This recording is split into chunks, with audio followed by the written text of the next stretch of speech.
കാറിൻ്റെ ഡോറുകളിൽ damping sheet എങ്ങനെ ഒട്ടിക്കാം എന്നതിൻ്റെ വീഡിയോ ആണിത്. കാറിൻ്റെ ഡോറിന് കട്ടി കൂട്ടി അതിലൂടെ കാർ സ്പീക്കറിൻ്റെ ശബ്ദം മെച്ചപ്പെടുത്താനായിട്ടാണ് ഡാമ്പിംഗ് ചെയ്യുന്നത്. സ്പീക്കറിൻ്റെ പിന്നിലുള്ള ഡോർ ഭാഗത്താണ് പ്രധാനമായും ഷീറ്റ് ഒട്ടിക്കേണ്ടത്. ഫ്ലാറ്റായ ഭാഗത്ത് ഒട്ടിക്കണം. ഡോറിൻ്റെ പുറം ഭാഗത്ത് സർവീസ് ഹോളുകൾ അടയ്ക്കുകയാണ് ചെയ്യേണ്ടത്. കാർ സ്പീക്കറിന് നല്ലൊരു എൻക്ലോഷർ ഉണ്ടാക്കിയെടുക്കുകയാണ് ഇതിലൂടെ നമ്മൾ ചെയ്യുന്നത്. 5 ഡാമ്പിംഗ് ഷീറ്റ് വാങ്ങി വാഗണാർ കാറിൻ്റെ ഫ്രണ്ട് ഡോറിൽ നല്ല രീതിയിലും പിന്നിൽ ചെറിയ രീതിയിലുമായി ചെയ്തതിൻ്റെ വീഡിയോ ആണ്. കടയിൽ പോയാൽ ഒരു ഷീറ്റിന് 1200 മുതൽ 1500 രൂപ വരെയാണ് വില. ഇത് സ്വന്തമായി ചെയ്തപ്പോൾ എനിക്ക് ചിലവായത് ആകെ 2700 രൂപയാണ്. ഫാബ്ടെക് എന്ന കമ്പനിയുടെ 3 mm തിക്നെസ് ഉള്ള ഡാമ്പിംഗ് ഷീറ്റാണ് ഞാൻ വാങ്ങിയത്.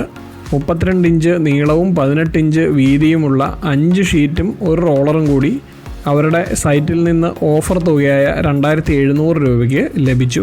അകത്തെയും പുറത്തെയും അളവുകൾ മെഷറിംഗ് ടേപ്പ് ഉപയോഗിച്ച് എടുത്തു. അതിനുശേഷം ഒട്ടിക്കേണ്ട പീസുകളുടെ അളവ് എഴുതി വെച്ചു. ഇതുപ്രകാരം കത്രിക ഉപയോഗിച്ച് ഒരു നോട്ട്ബുക്കിൻ്റെ വലിപ്പത്തിൽ ഷീറ്റുകൾ മുറിച്ചെടുത്തു. ഉൾഭാഗങ്ങളിൽ ഒട്ടിക്കാനുള്ള ഒരു സൗകര്യത്തിനാണ് നമ്മളിതിനെ ചെറിയ പീസായിട്ട് മുറിച്ചെടുത്തത്. ഒട്ടിക്കുന്നതിന് മുമ്പ് തുരുമ്പൊക്കെ ഉണ്ടെങ്കിൽ അത് കളയുക. അതുപോലെ നന്നായി തുടച്ച് മെറ്റലിൻ്റെ പ്രതലത്തെ വൃത്തിയാക്കണം. പശയുള്ള ഭാഗത്തെ സ്റ്റിക്കർ കളഞ്ഞ ശേഷം നമ്മളിത് സർവീസ് ഹോളിലൂടെ അകത്തേക്ക് കയറ്റി ഒട്ടിക്കുകയാണ്. കൈകൊണ്ട് അമർത്തി ഒട്ടിച്ച ശേഷം റോളർ ഉപയോഗിച്ച് പ്രസ് ചെയ്യണം.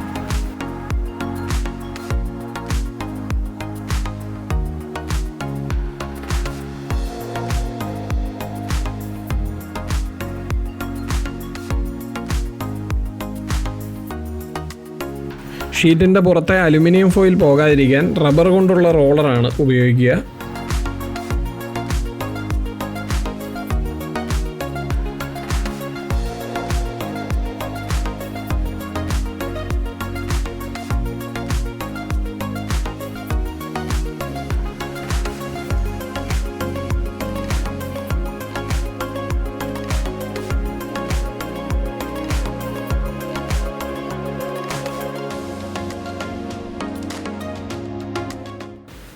ഒട്ടിക്കുമ്പോൾ ഡോറിൻ്റെ താഴെയുള്ള ചെറിയ ഹോളുകൾ മഴവെള്ളവും മറ്റും അകത്തു പോയാൽ പോകാനുള്ള ഹോളുകളാണ്.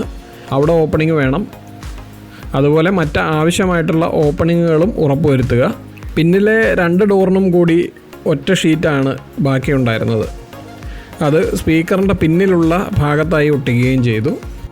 ഡാമ്പിംഗ് ഷീറ്റ് ഒട്ടിച്ച ശേഷം ഈർപ്പം തടയാനായുള്ള ആ പ്ലാസ്റ്റിക് ഷീറ്റ് തിരിച്ചൊട്ടിച്ചു. സോണി കമ്പോണൻറ്റ് സ്പീക്കറും ഇൻഫിനിറ്റി കോയാക്സിൽ സ്പീക്കറുമാണ് എൻ്റെ കാറിലുള്ളത്. ഡോർ ഡാമ്പിങ്ങിലൂടെ ഈ സ്പീക്കറുകളുടെ സൗണ്ട് ക്വാളിറ്റി വളരെയധികം മികച്ചതായി എനിക്ക് അനുഭവപ്പെട്ടു. എൻട്രി ലെവൽ കാറുകളിലും കുറച്ച് പഴക്കം വന്ന കാറുകളിലുമെല്ലാം നല്ല ഓഡിയോ ഔട്ട്പുട്ട് കിട്ടാൻ ഡാമ്പിംഗ് മികച്ച ഒരു മാർഗ്ഗമാണ്. കുറച്ച് ബേസിക് കാര്യങ്ങൾ പഠിച്ചാൽ നമുക്ക് സ്വന്തമായി ചെയ്യാവുന്നതേ ഉള്ളൂ ഡോർ ഡാമ്പിങ്.